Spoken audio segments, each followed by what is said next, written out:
Allez mes belles âmes, on continue ici et oui, je vais vous faire un cours là-dessus, mais pas vraiment en profondeur, d'accord? On va rester en surface parce que il y a des choses que je ne veux pas vous révéler tout de suite qui pourraient vous perturber. Vous savez que les gens qui voient des démons ou qui voient des trolls, des djinns, tout ça, euh, ils sont pas fous, d'accord? Ces gens font partie de notre terre, de notre vie, d'accord? Mais ils se cachent. Vous savez, c'est comme un serpent. Quand il se dresse droit devant vous comme ça et qu'il vous souffle à la figure, c'est qu'il est en alerte. Il a plus peur que vous-même, ok? Donc quand il mord, bah, c'est une défense pour lui. Et c'est pas un animal agressif, d'ordinaire. Donc il va bien falloir comprendre ça. Et je vais vous parler des reptiliens, ces grandes personnes, comme les dinosaures, tu sais. Eh oui, ça existait. Donc, il n'existe aucune preuve scientifique pour l'instant, quoique si on a retrouvé des ossements pour les dinosaures, mais je vous parle des reptiliens qui savent parler comme nous, qui savent communiquer. Il n'y a rien qui prouve que c'est biologique ou qu'ils existent ou qu'ils vivent cachés. Pourtant, dans la Bible, ils en parlent, ok, de ces grandes personnes comme David et Goliath, comme plein de personnes qu'on en a fait des humains. Sauf que ils peuvent être sous apparence humaine, mais se déguiser en... Non, l'inverse. Ils sont d'apparence reptilien, mais peuvent se déguiser en humain. D'accord? Donc, on va essayer de dire les choses parce que c'est très fascinant, mais sans l'interpréter de façon à ce que vous tombiez dans la peur ou la confusion. Pourtant, je vous garantis que ce monde est le nôtre et il existe bien. Donc, on va transformer tout ça en mythe, n'est-ce pas, et le recouvrir par-dessus des tonnes de pages, de livres, pour vous dire c'est une légende. Non, c'est pas une légende. Donc, vous allez voir les gens, vous allez percevoir tout ça. Parce que je vous ai dit, Apocalypse, c'est les révélations. Ok? Et des gens comme ça vont sortir du sol pour venir, non pas vous faire peur, mais demander à partager avec vous beaucoup de choses. Comme la nature, l'eau, comme le soleil, hein? Et voilà. Donc les iguanes sont là, hein, tout autour de nous.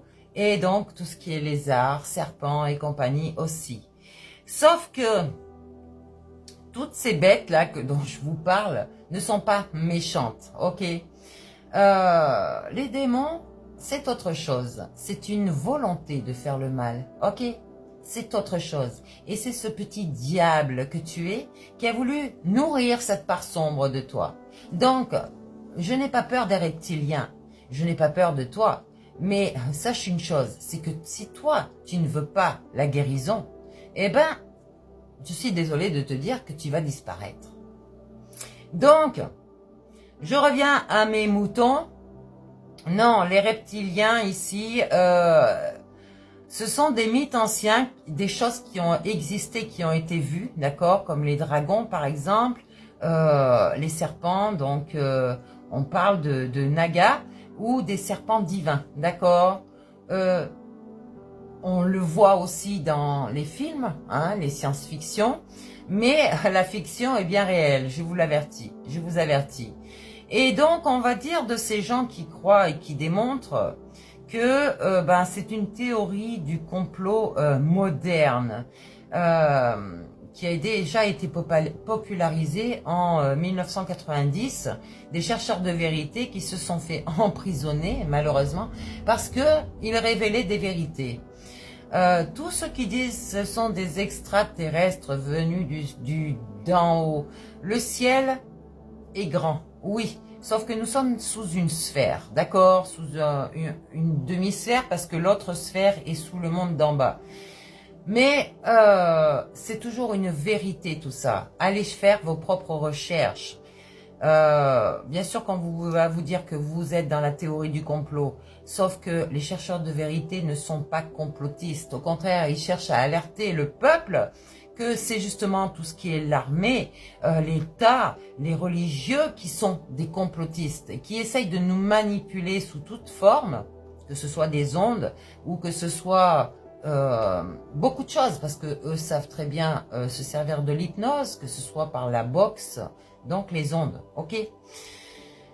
Alors, il y a eu aucune étude biologique ni génétique de ce côté-là, mais nous savons tous qu'on a un cerveau reptilien, parce l'humanité a été croisée avec ces reptiliens. Donc, peut-être que vous avez des mises à jour qui se font, et sachez une chose, que ceux qui ont la vision vont pouvoir vous le dire, parce que il y a eu des mises à jour de fait sur beaucoup de personnes. Et souvent, ça a été médiatisé. Sauf que les gens disent, mais elle a pété un câble, elle, n'importe quoi, c'est tout un film qu'elle se crée. Non, non, ça a bien existé. Donc, on vous dit que c'est une espèce humanoïde reptilienne, mais il y a des traces de fossiles, il y a des génomes reptiliens dans l'ADN humain, et ça tout le monde le sait. Je vous ai dit, vos serpents qui sont en bas de votre colonne vertébrale, c'est eux qui vous réveillent cette vitalité, c'est eux qui vous permettent de vivre. Je vous ai dit dans les Transformers, c'est pas les Autobots les bons, ce sont les autres, les Decepticons. Ils enlèvent tous les cons de la Terre. Vous comprenez là? Ah là là. Alors scientifiquement, eh ben, ces êtres n'existent pas, pourtant ils en ont dans leur laboratoire. Ils en ont dans les zones 51, n'est-ce pas? Ou dans d'autres bases militaires qui sont bien sauvegardées. On parle de la NASA ici, par exemple, n'est-ce pas? Donc, les croisements reptiliens et humains, et bien sûr que c'est possible et ça a déjà été fait. D'ailleurs, si vous regardez l'arche, les porches des cathédrales, Notre-Dame et compagnie, ils ont des grandes ouvertures. Ce sont des portails énergétiques aussi, d'accord? La tour Eiffel n'a pas été construite juste avec des grues et compagnie. Non, non, non. Les pyramides non plus. Et arrêtez de croire en des choses, mais complètement fausses. Donc, ici, on vous dit que les reptiles et les humains sont séparés depuis de 300 millions d'années d'évolution. Il n'y a pas de 300 millions d'années, il y en a moins que ça. Mais leur ADN, soi-disant, est incompatible, alors que c'est vrai, c'est faux, pardon. Si vous voulez aller par là, du côté mammifère de l'être humain que nous sommes, et du côté reptile où ils font des œufs, ça a été réuni en un.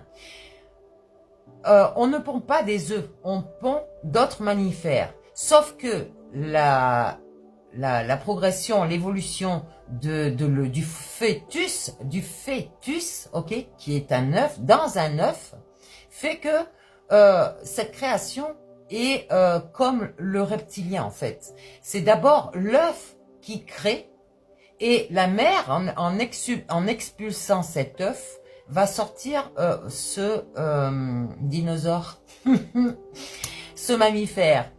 Donc, les reptiles pondent des œufs, oui. Les humains ont une gestation interne qui est un œuf, ok. Et donc, cette structure corporelle, immunitaire aussi, hormonale, neurologique, tout ce que vous voulez, sont différentes, mais sont unies, d'accord? Sont les deux fusionnés, d'accord? Donc, comme même deux espèces proches, le cheval et la vache, ne peuvent se croiser, ils ont essayé, ils ont sorti des animaux, bien sûr, qui avaient, je crois, des problèmes. Donc, mais ils ont sorti une race, enfin, une autre race d'animal. La race, c'est l'animal, hein, mais ils ont ressorti une espèce entre le cheval et la vache. Et ça, c'est scientifique, ça, c'est des débiles mentaux qui créent ça pour voir s'il y a des vérités ou pas. Donc, nous sommes croisés avec des reptiles, d'accord? Le cerveau reptilien est plus instinctif que intuitif. Ok.